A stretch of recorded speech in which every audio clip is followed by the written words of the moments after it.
Hey, and welcome back to another video. Okay, in this video, I am going to read the Ashtavakra Mahagita's second Adhyaya, sloka number 7, 8, and 9. Okay, three slokas I read today. And in previous videos, I already read the till 1, 2, 3, 4, 5, 6 slokas. Uh, in each video, there are 2 or 3 slokas I read. Today, I am going to read 3 slokas. So, without wasting, let's begin.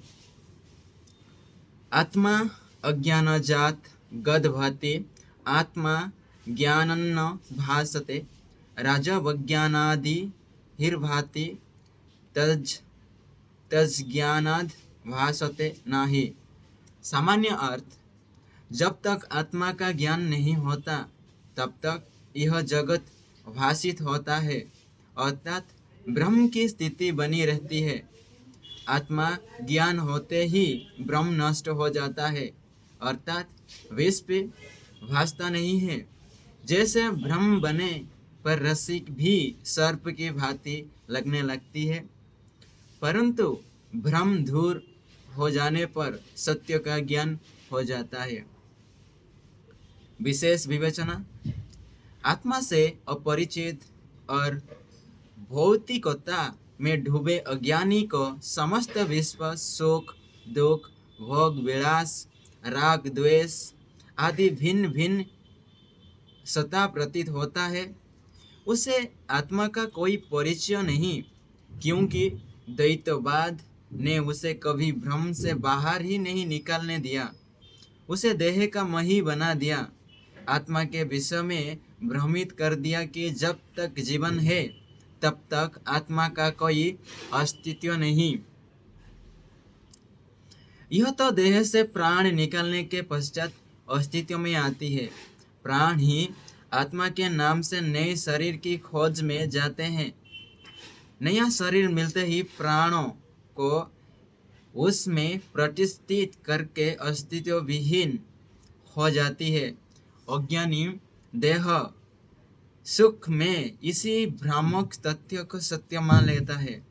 Ashtavakra ने विवर्तवाद के द्वारा सांप और रस्सी का उदाहरण देते हुए इस भ्रम का खंडन किया, और शिष्य जनक उसे और भी स्पष्ट रूप से परिभाषित करके सद्गुरु को प्रसन्न कर रहे हैं।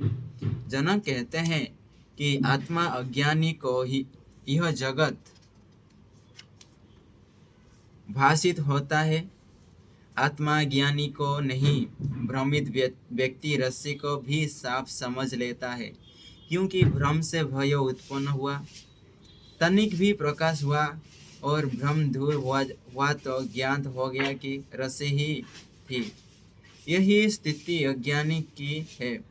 उसे विश्व सत्य लगता है, क्योंकि वह उसकी कामनाओं का पोषण कर रहा है। आत्मा ब्रह्म लगती है, क्योंकि वह निर्विकार है। जब भ्रम टूटता है तो मर्म सामने आ जाता है। श्लोक नंबर 8। प्रकाशो में निज रूपम नातिरिक्त अस्मयहम ततः यदा प्रकाशते विश्वम तदा अहम भास एव ही। सामान्य अर्थ, यह जो प्रकाशवान विश्व है वह मेरे ही प्रकाश से प्रकाशित हो रहा है, इसके अतिरिक्त कुछ नहीं। मैं आत्मा प्रकाश हूँ और मेरा प्रकाश ही समस्त विश्व को उसके कण कण में प्रकाशित कर रहा है। विशेष विवेचना, सद्गुरु ने आत्मा का स्व प्रकाशी कहा था। शिष्यों को अब संदेह नहीं रहा, क्योंकि आत्मा बोध होते ही विश्व उसे प्रकाश समय दिखाई देने लगा है, और उस प्रकाश का मूल स्रोत स्वयं के अंतर में ही है। बोध की उच्च व्यापक गति है।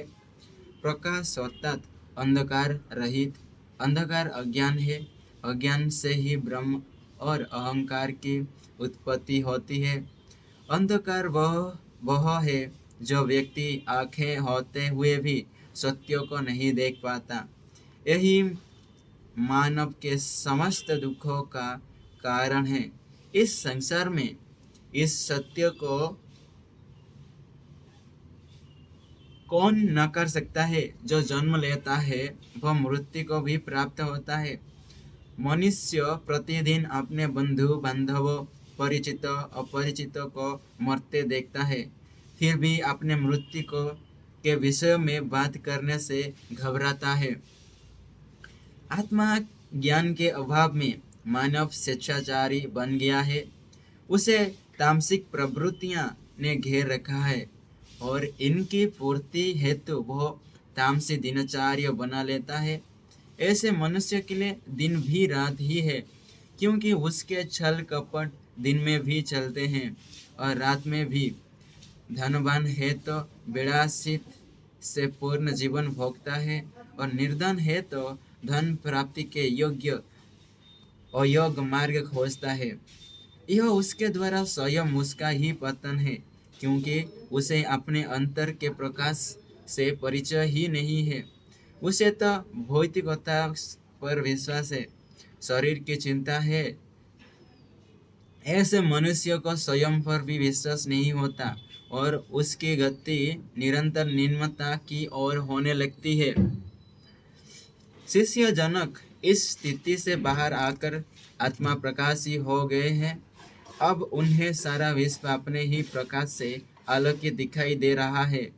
अब लग रहा है कि अज्ञान के अंधकार में रहकर तेरा मेरा मेरा तेरा करते व्यर्थ ही जीवन गुजरा और गुजार भी उसी उपलब्धि के लिए जो कि समस्त उसी में समाई है।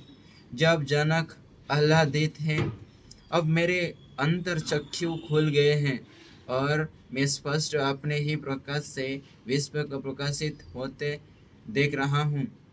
अब कोई भ्रम नहीं रहा कि यह प्रकाश मेरा ही निज रूप है।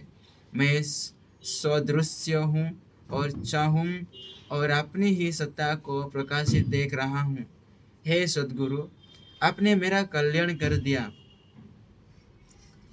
Shloka number 9. This is all about the shloka number 8 and next the shloka number 9. Aha vikalpitam विश्वज्ञानम्न्य भासते रूप्यं सुक्तैः कणैः राज्यैः वारि सूर्यकरे यतः।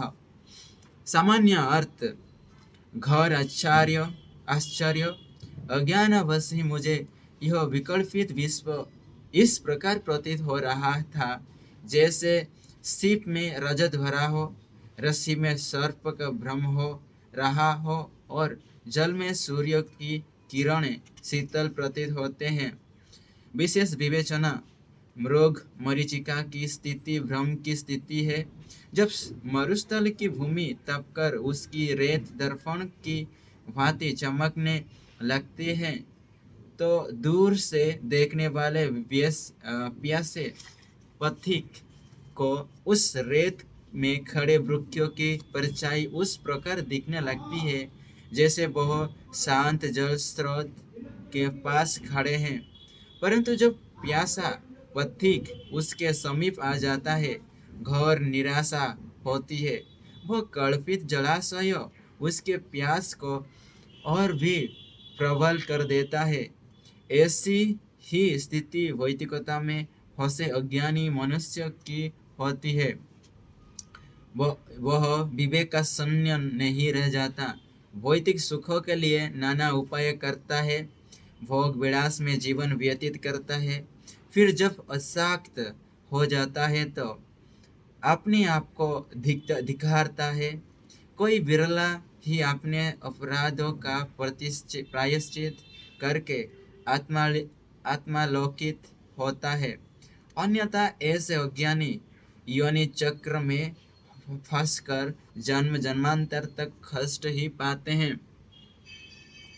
आत्मा ज्ञान में ही वो शक्ति है जो सत्य से परिचित कराती है, अन्यथा जीवन तो मृग मरीचिकाओं से भरा पड़ा है। अज्ञानी को चमकती सिफी चांदी की तरह दिखाई देती है। रस्सी में सर्प का भ्रम होता है। रेत पर पड़ी प्रचंड सूर्य किरण शीतल जल की भांति लगती है, क्योंकि सत और सत में अंतर करने का विवेक ही न रहा।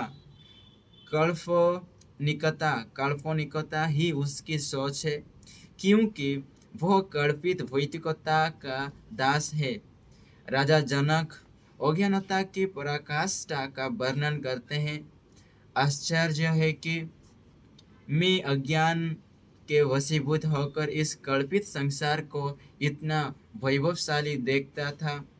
ठीक उसी प्रकार जैसे सीपी चांदी हो, रस्सी सर्प हो और रेत पर पड़ी सूर्य किरण शीतल जल हो, अज्ञान से उपजे भ्रम ने यह स्थिति उत्पन्न की है। Okay, these are the three shlokas today I read, that is about like रेद में, मरुभूमि में we see that when the sunlight will be fell to the red, that look from a long way, that looking like an jalasaya. But when you going to the near to the that jalasaya, that's no jalasaya looking at there. Okay, so like that there are so much people are finding the answers in the outside, that all answers will be inside. And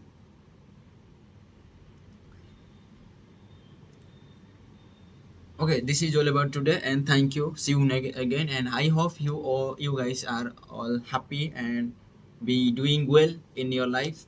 Thank you, bye.